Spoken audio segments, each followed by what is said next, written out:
Welcome back to be the topper. और आज की इस वीडियो में आप लोगों को मैं बताऊंगी क्लास 10 चैप्टर 1 इन्वेस्टमेंट बेसिक्स के कुछ इंपॉर्टेंट पॉइंट। देखो यार, मैं इस वीडियो में आपको सारा कुछ एक्सप्लेन नहीं करने वाली हूँ। हाँ ठीक है, मैं आपको थोड़ा थोड़ा बताऊंगी, बट इस वीडियो में मैं बेसिकली आपको कुछ पॉइंट्स अंडरलाइन करवाने के लिए एक वीडियो बना रही हूँ, ताकि आपको पता चल जाए कि कौन से टॉपिक में कौन कौन सी चीज ज्यादा इंपॉर्टेंट है जो कि एमसीक्यू में आपसे पूछी जा सकती है। जैसे एमसीक्यू में आपसे क्या पूछा जा सकता है, कुछ फैक्ट्स हो जाते हैं, कुछ एक वर्ड जो होता है जो कि पूरे फिलअप कोई डेफिनेशन का सबसे मेन क्रक्स होता है, तो उस तरीके से फिलअप आ जाते हैं, ट्रू फॉल्स आ जाते हैं। तो वो जो वर्ड्स होते हैं, आपको कोई फुल फॉर्म बीच बीच में आ रही है या कोई एक इंपॉर्टेंट चीज है, जैसे कि आपकी जो लॉन्ग टर्म सेविंग इन्वेस्टमेंट है, मेच्योरिटी कितने दिनों बाद होती है, कितना इंटरेस्ट होता है, ये सारी जो चीजें है ना, इसको याद करने के लिए मैं ये वीडियो बना रही हूँ बेसिकली। सो आई होप आपको ये वीडियो पसंद आएगी। अगर आपको वीडियो पसंद आए तो लाइक कर देना, चैनल पे नो गाइस सब्सक्राइब कर लेना, और जितना भी हो सके ना, जो भी क्वेश्चन आपसे पूछूंगी मैं, अगर मैं कुछ भी क्वेश्चन पूछूं तो प्लीज उस क्वेश्चन का जवाब देना। और यहाँ पे मेरी आपसे एक अपील है, एक रिक्वेस्ट है गाइस, कि अगर आप वीडियो देख रहे हो, अगर आप मेरे चैनल पे वीडियोस देखते हो तो प्लीज उसको सब्सक्राइब करो, क्योंकि जब आप लाइक करोगे, कमेंट करोगे, तो वीडियो का ना एक एंगेजमेंट बढ़ता है। और एंगेजमेंट बढ़ने से क्या होता है, आपके जैसे बहुत सारे बच्चे हैं जिनको अभी तक नहीं पता कि यूट्यूब पे कोई ऐसा भी है जो वोकेशनल सब्जेक्ट्स को पढ़ाता है। क्योंकि आपको पता होगा कि यूट्यूब पे ऐसा कोई डेडिकेटेड चैनल नहीं है जहाँ पे 9, 10, 11, 12 का सब कुछ पढ़ा रखा हो। इसमें मेरा कुछ नहीं होने वाला है। अगर आप कमेंट करोगे, अगर आपको वीडियो पसंद आ रही है तो लाइक कर दो, नहीं पसंद आ रही है डिसलाइक भी कर सकते हो। अगर कोई भी चीज आपको लगती है तो मुझे बता सकते हो। बेसिकली कमेंट किया करो, चैनल को सब्सक्राइब करो, तो कि ऐसी और भी बच्चे जो आपके जैसे हैं उन तक मेरी वीडियो पहुंचे और उनको पता चल जाए कि भाई ऐसा कोई है जो इस सब्जेक्ट को पढ़ा रहा है। क्योंकि बच्चे मेरे को मेल करते हैं, इंस्टा पे पूछते हैं, वो मुझे को बोलते हैं कि मेरे को पहली बार पता चल रहा है। तो गाइस देखो, मेरे को भी 1.5 साल हो चुके हैं पढ़ाते पढ़ाते, है ना। तो आप जब ये सब करोगे तभी मेरे वीडियोस के इंप्रेशन और एंगेजमेंट बढ़ेंगे, जिससे और बच्चे भी इन सब्जेक्ट्स को पढ़ पाएंगे। सो आई होप आप ऐसा कर सकते हो। और अब चलते हैं वीडियो की तरफ। तो गाइज आ जाते हैं हम अपनी स्क्रीन पर, और यहाँ पर सबसे पहले हमारे पास आ पा रहा चैप्टर 1। चैप्टर 1 का क्या नाम है, इन्वेस्टमेंट बेसिक्स। तो यहाँ पर हमको इन्वेस्टमेंट के बेसिक्स बताए जाएंगे, ठीक है। तो इन्वेस्टमेंट क्या होता है, क्योंकि हम इंपॉर्टेंट पॉइंट पे डिस्कस कर रहे हैं, तो देखो यार, कभी कभी आपसे फिलअप भी पूछा जा सकता है। तो ये जो इन्वेस्टमेंट का डेफिनेशन है कि द मनी यू अर्न, जो पैसा आप अर्न करते हो उसमें से आप पार्टली स्पेंड करते हो। अब आपसे यहाँ पर पूछा सकता है कि स्पेंड आप पूरा स्पेंड नहीं करते, पार्टली, ठीक है। और जो रेस्ट आपका बच जाता है वो क्या होता है, आप फ्यूचर एक्सपेंसेस के लिए इस्तेमाल करते हो। अब ये सब जो चीजें होती हैं, जो मनी आपके पास आइडल रहती है, उसको आप ऐसी जगह पे लगा देते हो जहां से आपको रिटर्न मिले। तो आपके लिए यहाँ पर एक इंपॉर्टेंट चीज होगी कि भाई इसको आप अच्छे से पढ़ लो, ताकि क्या होगा ना, अगर आपसे यहाँ से फिलअप पूछा जाए तो आप बता पाओगे। अब आते हैं अपने नेक्स्ट टॉपिक पे, व्हाई शुड वन इन्वेस्ट, किसी बंदे को इन्वेस्ट क्यों करना चाहिए। तो देखो यहाँ पर 3 पॉइंट है आपको, कि earn return on your idle resources, जो रिसोर्सेज आपके खाली पड़े हुए हैं उस पर अपना रिटर्न जो है वो अर्न करना है, या फिर आपको एक specified sum of money generate करना है अपने फ्यूचर गोल के लिए। अभी मेरे पास इतना पैसा है, मैं इतना पैसा यहाँ लगा दूंगी, इतना इतना इंटरेस्ट मिलेगा, फ्यूचर में जाके मेरे पास इतना पैसा हो जाएगा। आपको किसी गोल के लिए चाहिए, ठीक है। तीसरा है आपके पास make a provision for an uncertain future, uncertain future के लिए आप कोई प्रोविजन बनाना चाहते हो। तो ये 3 रीजन हो गए जो है आपके व्हाई शुड वन इन्वेस्ट। तो अगर ये क्वेश्चन आएगा व्हाई शुड वन इन्वेस्ट, अगर ये तीनों ऑप्शन आ रहे हैं, तो एक जो इसका आंसर होना चाहिए वो होना चाहिए ऑल ऑफ द अबव, ठीक है। बट ये तीनों के अलावा अगर कोई और आ जाता है, जैसे नन ऑफ द अबव और ऑल ऑफ द अबव को छोड़ के, तो वही गलत आंसर माना जाएगा और ये तीनों सही आंसर होंगे, ठीक है। तो आप ये पॉइंट अपने क्लियर कर लो। बाकी एक्सप्लेनेशन की वीडियोस में आई होप आपने देख ली होंगी, तो आपको समझ में आ गया होगा। मेरा मोटो यहाँ पर ये है कि मैं आपको ये बता दूं कि किस तरीके से आपसे क्वेश्चन पूछा जा सकता है। तो व्हाई शुड वन इन्वेस्ट में आपको 3 पॉइंट दे दिया। चौथा क्वेश्चन आपके पास, चौथा जो ऑप्शन है वो ये हो सकता है ऑल ऑफ द अबव, या अगर नन ऑफ द अबव हुआ तो भाई कोई गलत, तीनों गलत होंगे। इसमें कुछ नोट लगा दिया, कुछ इधर इधर कर दिया शब्दों को, तो कुछ ऐसा रहेगा। तो गाइज आगे आके हमारे लिए क्या इंपॉर्टेंट है, कुछ लाइंस है जो मुझे इंपॉर्टेंट लग रहे हैं, तो मैं आपको वही बता रही हूँ। यहाँ पे इन्फ्लेशन की बात हो रही है, तो why one needs to invest wisely is to meet the cost of inflation. किसी इंसान को वाइजली क्यों इन्वेस्ट करना होता है, क्योंकि उसको कॉस्ट ऑफ इन्फ्लेशन को मीट करना होता है। अगर आप अपने पैसे को इन्वेस्ट करोगे तो वो उधर बढ़ता जाएगा और इधर महंगाई बढ़ रही है, तो एक टाइम ऐसा आएगा कि अगर कोई चीज मान लो 10 रुपए से दे दो, आपने यहाँ पर आज के टाइम में 2021 में आपने 10 रुपए इन्वेस्ट किए, वहां पर आपको 5 साल बाद ऐसा रिटर्न मिला कि 10 रुपए जो थे वो 20 रुपए की हो गई। और यहाँ पे मान लो कोई बिस्किट का पैकेट जो 2021 में 10 रुपए का था वो 5 साल बाद 20 रुपए का हो जाता है। तो ये क्या हुआ कि आपको कॉस्ट ऑफ इन्फ्लेशन जो आपने पूरी तरीके से मीट करी, आपने इस पैसे पर उसको इन्वेस्ट करके 20 रुपए कमा लिए, उसको 20 रुपए कर लिए, और यहाँ पर महंगाई भी 20 रुपए हो गई।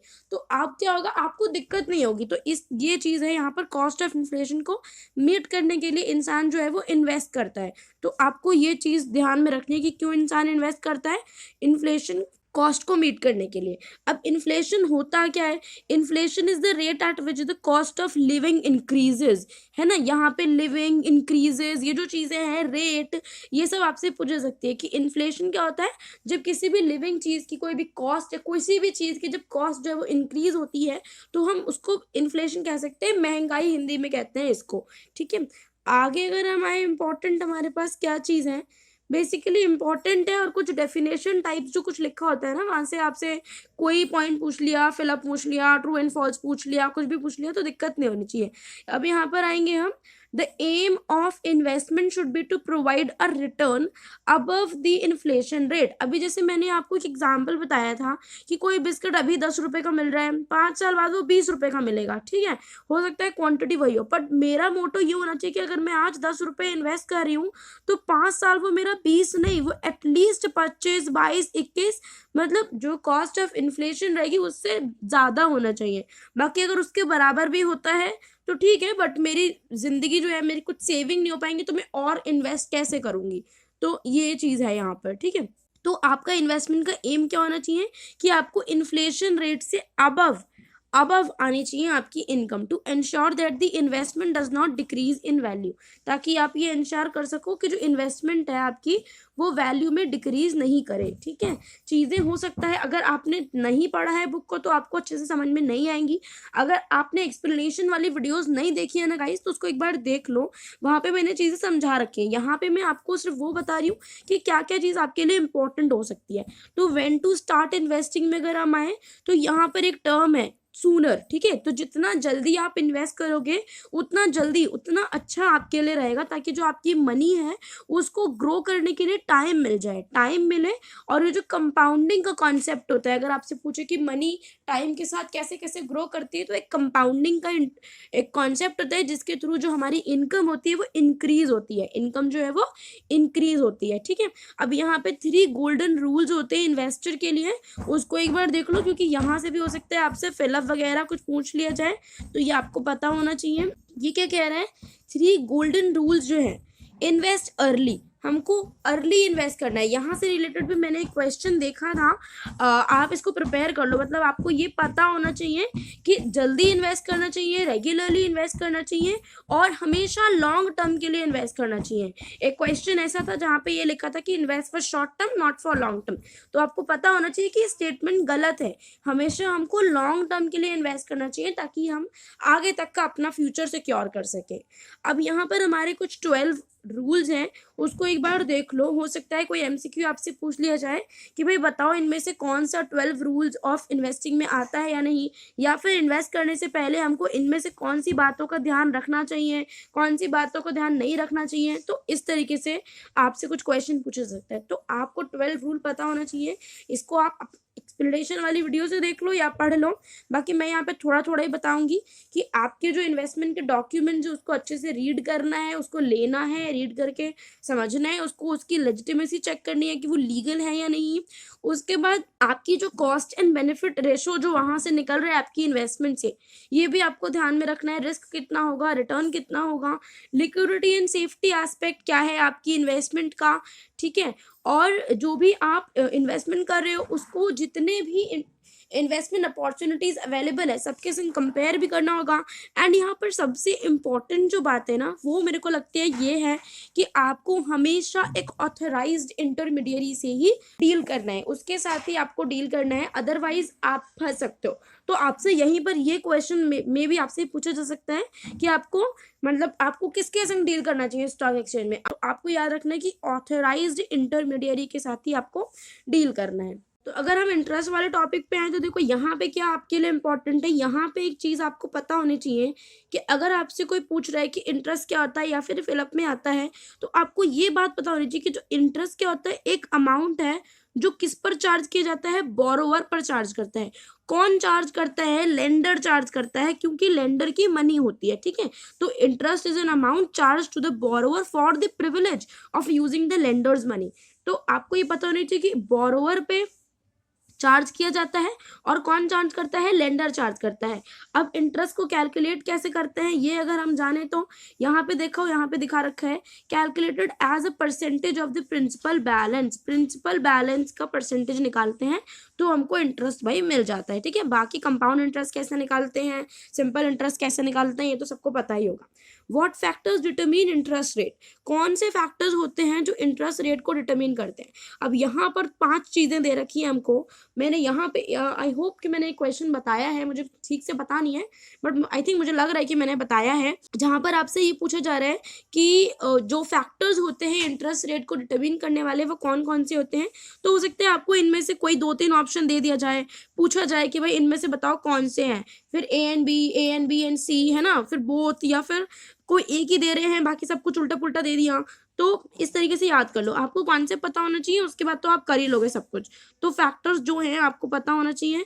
एक बार इसको देखो, डिमांड फॉर मनी कितनी आ रही है, ये एक फैक्टर होता है। Level of government boring, government कितना बोरो कर रही है जनता से। गवर्नमेंट कब बोरो करती है, जब वो बॉन्ड वगैरह देती है जनता को तो वो उससे पैसे लेती है। सप्लाई ऑफ मनी मार्केट में कितना हो रहा है, महंगाई किस रेट से बढ़ रही है, and reserve bank of India and government policies जो कि टाइम टू टाइम बताते रहते हैं कि ये फैक्टर्स हो सकते हैं। तो कुछ इस तरीके का होता है, ठीक है। आगे आते हैं, अपनी एसेट्स की बात करते हैं कि कौन सी 2 एसेट्स होती है जिसमें लोग इन्वेस्ट कर सकते हैं। तो यहाँ से भी आपसे एमसीक्यू पूछा जा सकता है कि बताओ इनमें से कौन सा फिजिकल एसेट है, कौन सा फिजिकल एसेट नहीं है, कौन सा फाइनेंशियल एसेट है, कौन सा फाइनेंशियल एसेट नहीं है, ये आपसे पूछा जा सकता है। तो आप ये याद रख लो कि फाइनेंशियल एसेट क्या है जिसको आप छू सकते हो, जैसे रियल एस्टेट हो गया, गोल्ड हो गया, ज्वेलरी हो गया, किसी भी तरीके की कोई कमोडिटी हो गई। फाइनेंशियल एसेट क्या होता है, कोई भी अगर आपने बैंक के संग फिक्स डिपॉजिट करवाया है, स्मॉल सेविंग इंस्ट्रूमेंट है आपका, पोस्ट ऑफिस के साथ है, कोई पेंशन फंड है, कोई प्रोविडेंट फंड है, कोई इंश्योरेंस करवाया है, ठीक है, जहाँ पे बेसिकली हमको एक पेपर मिलता है जिसपे हमारी सारी इन्फो लिखी होती है। किसी इंस्ट्रूमेंट को हम ऐसे छू नहीं सकते हैं। शेयर्स हो गए, बॉन्ड्स हो गए, डिबेंचर्स हो गए, डेरिवेटिव्स हो गए, ये सारी जो चीज़ें हैं ये सब क्या है, ये अपनी फाइनेंशियल एसेट्स में आती हैं जिसको आप छू नहीं सकते हो। बेसिकली वो आपको इस तरीके से, मतलब उस पेपर को आप छू सकते हो पर उस चीज को जाकर नहीं छू सकते। अब मैं बोलूंगी कि मैंने रिलायंस का एक शेयर खरीदा है तो मैं रिलायंस की कंपनी जाकर छू आऊंगी, तो ये थोड़ा वेग सा हो गया। मतलब ऐसा नहीं करना है। तो फाइनेंशियल एसेट अलग होती है, फिजिकल एसेट अलग होती है। अब हम देखेंगे अपने शॉर्ट टर्म फाइनेंशियल ऑप्शन। तो शॉर्ट टर्म फाइनेंशियल ऑप्शंस में हमारे पास क्या क्या होता है, तो यहाँ से भी आपको एक क्वेश्चन तो यही पूछा जा सकता है कि भाई इनमें से बताओ कि कौन सा शॉर्ट टर्म फाइनेंशियल ऑप्शन है या कौन सा शॉर्ट टर्म फाइनेंशियल ऑप्शन नहीं है। तो आप ये देख लो, सबसे पहला है saving bank account, money market liquid fund और फिक्स डिपॉजिट्स विद बैंक। तो ये जो तीनों हैं ये हमारे शॉर्ट टर्म फाइनेंशियल ऑप्शन होते हैं। अब उस तरीके से जो हमारे लॉन्ग टर्म फाइनेंशियल ऑप्शन है उसको अगर हम आगे डिस्कस करेंगे तो उसमें से भी इस तरीके का क्वेश्चन आ सकता है कि बताओ इनमें से कौन सा लॉन्ग टर्म फाइनेंशियल ऑप्शन है, कौन सा लॉन्ग टर्म फाइनेंशियल ऑप्शन नहीं है। और गाइस अगर आपको वीडियो पसंद आ रही हो तो लाइक कर दो, चैनल पे सब्सक्राइब कर लो, ऐसे ही वीडियोज आपको मिलते रहेंगे मेरे चैनल पे। और अगर आपके पास बुक है ना, तो जो भी मैं चीज़ें अंडरलाइन कर रही हूँ, अगर आपने कभी भी बुक को पढ़ा नहीं है तो अगर आप इन चीज़ों को भी अंडरलाइन करके ले जाओगे ना, मतलब इसको भी ढंग से पढ़ लोगे, तो मुझे लगता है कि आप बहुत अच्छा पेपर करके आओगे। तो सेविंग बैंक अकाउंट में भी अगर हम देखें तो इंपॉर्टेंट पॉइंट मैं आपको बताऊं, आपसे पूछा जा सकता है कि सबसे पहला बैंकिंग प्रोडक्ट कौन सा होता है। तो उसका आंसर क्या होगा, सेविंग बैंक अकाउंट ही सबसे पहला बैंकिंग प्रोडक्ट होता है जो सबसे लो इंटरेस्ट आपको देता है, जैसे कि 4 to 5% पर एनम आपको इंटरेस्ट यहाँ पर मिलता है, ठीक है। अगर आगे आए तो ये क्या कह रहा है, मनी मार्केट और लिक्विड फंड। अब मनी मार्केट को पूछा जा सकता है कि भाई मनी मार्केट का दूसरा नाम बताओ। तो मनी मार्केट का दूसरा नाम क्या है, लिक्विड फंड। लिक्विड फंड का दूसरा नाम क्या है, मनी मार्केट। ये क्वेश्चन हो सकता है। ये एक specialised form of mutual fund ही होता है। इसमें सबसे इंपॉर्टेंट चीज क्या है कि ये इजी लिक्विडिटी प्रोवाइड करते हैं। और मनी मार्केट फंड जो होते हैं ना, वो सेविंग बैंक अकाउंट से ज्यादा इंटरेस्ट देते हैं, but fix deposit with bank से कम इंटरेस्ट यहाँ पर मिलता है। मनी मार्केट का दूसरा नाम लिक्विड फंड, लिक्विड फंड का दूसरा नाम मनी मार्केट, एक specialised form of mutual fund होता है। इजी लिक्विडिटी प्रोवाइड कराता है और सेविंग अकाउंट से ज्यादा बेटर रिटर्न्स यहाँ पर आपको मिल सकते हैं। ठीक है, फिक्स डिपॉजिट विद बैंक्स, तो यहाँ पर फिक्स डिपॉजिट विद बैंक्स को आप टर्म डिपॉजिट भी कह सकते हो। टर्म डिपॉजिट का दूसरा नाम है। फिक्स डिपॉजिट जो हमारी एफडी होती है उसको मिनिमम जो उसका इन्वेस्टमेंट पीरियड रहता है वो 30 डेज हो सकता है। आपसे ये क्वेश्चन पूछा जा सकता है, इंपॉर्टेंट है कि एफडी का मिनिमम इन्वेस्टमेंट पीरियड बताओ, तो उसका आंसर क्या होगा, 30 डेज होगा। और एफडी होता किसके लिए, जो इन्वेस्टर लो रिस्क एपेटाइट वाले होते हैं, जो ज्यादा रिस्क बेयर नहीं कर सकते, वो इसको करा सकते हैं। नॉर्मल जो इसका पीरियड होता है वो 6 to 12 मंथ होता है। और यहाँ पर मतलब यही जो चीजें हैं ये इंपॉर्टेंट है। अब आगे आ जाते हैं लॉन्ग टर्म फाइनेंशियल ऑप्शन में वही बात करूंगी सबसे पहले कि आपसे यहाँ पर ऑप्शन देके आपको पूछा जा सकता है कि भाई बताओ इनमें से कौन सा लॉन्ग टर्म फाइनेंशियल ऑप्शन है, कौन सा लॉन्ग टर्म फाइनेंशियल ऑप्शन नहीं है। तो इसको अच्छे से याद कर लो, post office savings scheme, public provident fund, company fix deposit, bonds and debentures, mutual fund. तो ये जो 5 हो गए, ये सब क्या हो गए, ये एक तरीके से लॉन्ग टर्म फाइनेंशियल ऑप्शन है। इनमें से कुछ भी अगर पूछा जा सकता है कि इनमें से बताओ कौन सा लॉन्ग टर्म फाइनेंशियल ऑप्शन है, कौन से नहीं है, तो आप याद कर लो और तभी आप आंसर दे पाओगे। बाकी इनको तो आपको समझना ही समझना है। इनमें बेसिकली आपको क्या देखना है कि देखो ये तो है पोस्ट ऑफिस सेविंग, आपके लो रिस्क सेविंग इंस्ट्रूमेंट है। इंटरेस्ट रेट आपको यहाँ 8% पर एनम मिलता है, जो कि आपको मंथली पे करना पड़ता है। ये भी इंपॉर्टेंट चीज है। मिनिमम अमाउंट इसमें 1000 रहता है।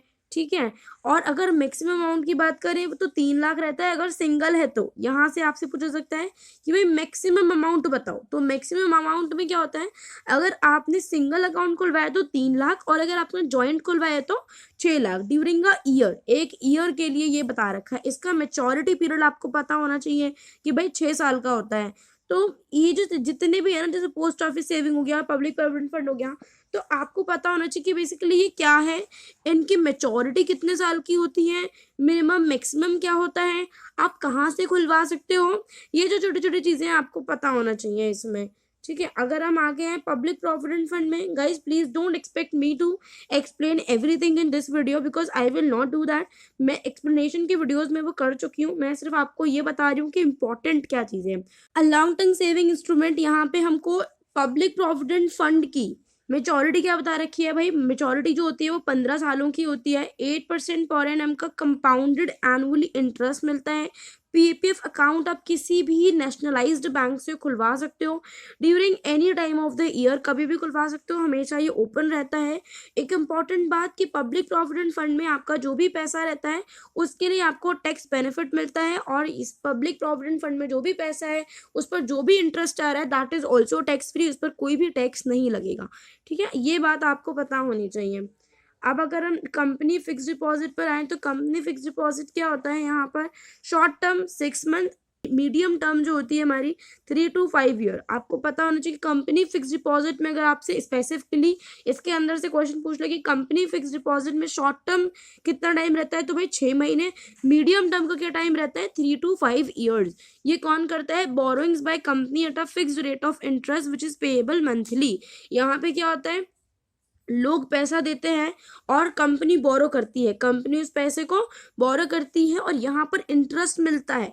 कंपनी फिक्स डिपॉजिट में जो इंटरेस्ट होता है वो एक फिक्स्ड इंटरेस्ट होता है। पहली बात तो ऐसा नहीं है कि कंपनी जितना प्रॉफिट कमाएगी उसके हिसाब से देगी, नहीं, ये पहले से एक फिक्स्ड इंटरेस्ट रहता है जो लोगों को मिलता है। और ये सबसे इंपॉर्टेंट बात, ये मंथली पे किया जा सकता है, क्वार्टरली पे किया जा सकता है, सेमी एनुअली और एनुअली पे किया जा सकता है। ठीक है, ये हो गया आपका यहाँ पर इम्पोर्टेंट। और अगर मैं आपको यहाँ पर ये बताऊँ, the rate of interest varies between 6 to 9% per annum for company FD. 6 to 9% per annum के बीच में वो वैरी करता रहता है।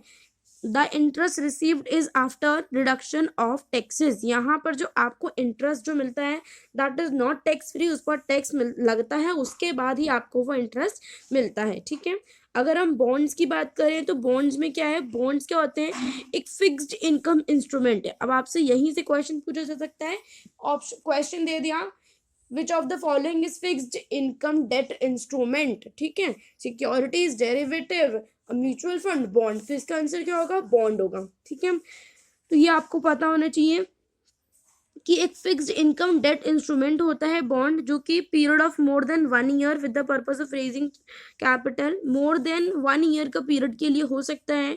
बॉन्ड को इशू कौन करता है, अगर ये बड़ा सवाल है तो ये आता है इसका आंसर सेंट्रल और स्टेट गवर्नमेंट, सेंट्रल और स्टेट गवर्नमेंट। और आपके 4th चैप्टर में आई थिंक ये भी बता रखा है कि आपको जो बॉन्ड का नाम होता है उससे ये पता चल जाता है कि इसको कौन सी गवर्नमेंट ने इशू किया है। तो वो भी चीज़ें, जो बॉन्ड होता है वो गवर्नमेंट के द्वारा ही इशू किया जाता है। कॉर्पोरेशन, सिमिलर इंस्टीट्यूशन कुछ होते हैं जो कि बॉन्ड्स को सेल करते हैं। अब बॉन्ड्स में क्या होता है, एक इंपॉर्टेंट चीज़ कि यहाँ पर जो रेट ऑफ इंटरेस्ट रहता है दैट इज फिक्स्ड। यहाँ पे फिक्स्ड रेट ऑफ इंटरेस्ट रहता है जो कि एक स्पेसिफाइड डेट को पेएबल होता है, दिया जाता है। और जिस डेट को बॉन्ड मेच्योर होता है उसको बोलते हैं मेच्योरिटी डेट। ठीक है, उसको क्या बोलते हैं, मेच्योरिटी डेट। तो गाइज अब हम आएंगे अपने म्यूचुअल फंड्स के टॉपिक पे। म्यूचुअल फंड में देखो आपके पास क्या है सबसे इंपॉर्टेंट, कि म्यूचुअल फंड को ऑपरेट कौन करता है। ऑपरेट कौन करता है म्यूचुअल फंड को, एक इन्वेस्टमेंट कंपनी होती है जो म्यूचुअल फंड को ऑपरेट कर रही होती है। ठीक है, ये सब्स्टिट्यूट होते हैं उन लोगों के लिए कि भाई जिनके पास टाइम नहीं होता, रिसोर्स नहीं होती, नॉलेज नहीं होती, तो उन लोगों के लिए म्यूचुअल फंड एक बहुत अच्छी चीज़ है जो कि इन्वेस्ट कर सकते हैं। यहाँ पर आराम से एक इन्वेस्टमेंट कंपनी को अपना पैसा दे दो, वो आपको किसी भी कंपनी में आपके पैसे को लगा देगी और वहाँ से आपका जो पैसा है वो बढ़ता रहेगा। इसके जो बेनिफिट्स होते हैं वो इंक्लूड करते हैं जैसे प्रोफेशनल मनी मैनेजमेंट हो गया, बाइंग इन स्मॉल अमाउंट, अगर आपके पास बहुत ही छोटा अमाउंट भी है तो उसको भी आप इन्वेस्ट कर सकते हो। आप डाइवर्स, आपकी जो पोर्टफोलियो होती है, जब आप इन्वेस्टमेंट कर रहे होते हो तो आप एक पोर्टफोलियो बनाते हो कि भाई इतना पैसा मैं यहाँ पर इन्वेस्ट करूंगा, इतना पैसा मैं यहाँ पर इन्वेस्ट करूंगा। तो म्यूचुअल फंड में इन्वेस्ट करने से क्या होता है, आपकी जो पोर्टफोलियो है वो डाइवर्सिफाई हो जाती है। और वो डाइवर्सिफिकेशन का मतलब है कि रिस्क मैनेजमेंट टेक्निक है जिससे आपका रिस्क मैनेज हो जाता है। Mutual fund units are issued and redeemed by fund management company. Mutual fund units को इशू करता है और रिडीम करता है कौन, एक फंड मैनेजमेंट कंपनी होती है based on the funds net asset value. Fund के नेट एसेट वैल्यू क्या आ रही है, सब कुछ काट पीट के। और यहाँ पर जो नेट एसेट वैल्यू है, नेट एसेट वैल्यू NAV, ये भी आपसे पूछा जा सकता है इसके फुल फॉर्म, तो ये भी आप याद कर लेना। ठीक है, आगे आते हैं what is meant by stock exchange. अब स्टॉक एक्सचेंज को पहले छोड़ो, पहले SCRA एक्ट जो कि डिफाइन करता है स्टॉक एक्सचेंज को, उसको देखो। भाई यहाँ पर जो एक्ट है ना, SCRA securities contract regulation act 1956, इसको पहले अच्छे से याद कर लो कि SCRA का फुल फॉर्म जो है वो ये होता है। उसके बाद ये क्या बताते हैं, स्टॉक एक्सचेंज क्या होता है, as in any body of individual whether incorporated और not constituted for the purpose of assisting, assist करते हैं, रेगुलेट करते हैं एंड कंट्रोल करते हैं business of buying selling and dealing in securities. तो जो ऐसे basically group of people who are assisting, regulating and controlling the business of buying selling and dealing in securities, वो बैठे होते हैं, तो उस जगह को जहाँ पे बैठे हैं उसको कह देंगे स्टॉक एक्सचेंज। ठीक है, एनी बॉडी ऑफ इंडिविजुअल्स। तो और यहाँ पे एक इंपॉर्टेंट चीज, NSE का full form national stock exchange क्या है, national stock exchange, NSE national stock exchange. और गाइज अगर आपने मेरे चैनल पे जो भी रिसेंट मैंने 2 वीडियोस डाले हैं व्हाइट बोर्ड पे पढ़ा के, उसको भी आप देख लेना। उस पर मैं कुछ MCQ जो आपकी बुक के बैक में दे रखे हैं उसको डिस्कस कर रही हूँ। वहां पर आई थिंक एक वीडियो और रह गया है, फिर वो सारा आपका कवर हो जाएगा वहां पर। अब आपसे पूछ रहे हैं कि भाई इक्विटी और शेयर क्या होता है। इक्विटी आपको पता है कि किसी भी कंपनी की, शेयर क्या होता है, किसी भी कंपनी में जब हम हिस्सेदारी लेते हैं तो वो शेयर है। बट एक टाइप का जो शेयर होता है वो होता है इक्विटी। अब इक्विटी क्या होता है, इक्विटी खरीदने से किसी कंपनी में आपको उस कंपनी की ओनरशिप जो राइट्स होते हैं, अगर उस कंपनी में कोई बड़ा डिसीजन लिया जा रहा है और अगर आप उस कंपनी के इक्विटी होल्डर हो तो आपको वहां पे पूछा जाएगा, आपसे पूछा जाएगा कि बताओ क्या करना चाहिए। और आपको जो मीटिंग हो रही है वहां पर आपको एक वोटिंग राइट दिया जाएगा। तो इक्विटी होल्डर के पास 2 राइट होते हैं, एक ओनरशिप राइट होता है एंड एक वोटिंग राइट होता है। आप एक मालिकाना हक पा लेते हो कंपनी में and you will also be given the voting right in a meeting. ठीक है, अब आ जाते हैं आगे हमारे पास है डेट इंस्ट्रूमेंट। डेट इंस्ट्रूमेंट में सबसे इंपॉर्टेंट चीज है आपके पास कि देखो यार, डेट इंस्ट्रूमेंट होता क्या है ये सबको पता होगा कि एक पार्टी दूसरी पार्टी को पैसे लैंड करती है, देती है, और एक डेफिनेट पीरियड के बाद इंटरेस्ट देगी, ये है वो है, तो वो तो सब पता है।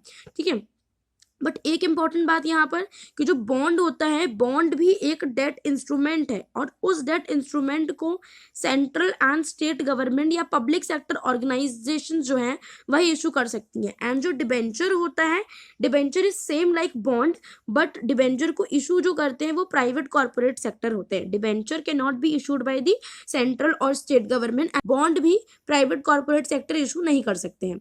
अब आते हैं डेरिवेटिव पे। डेरिवेटिव क्या होता है? डेरिवेटिव एक ऐसा प्रोडक्ट है जिसकी वैल्यू किसी और प्रोडक्ट के उससे निकल रही होती है। अब यहाँ पे इंपॉर्टेंट चीज क्या है? डेरिवेटिव एक ऐसा प्रोडक्ट है जिसकी जो वैल्यू होती है वो उसकी अंडरलाइंग से डिसाइड हो सकती है।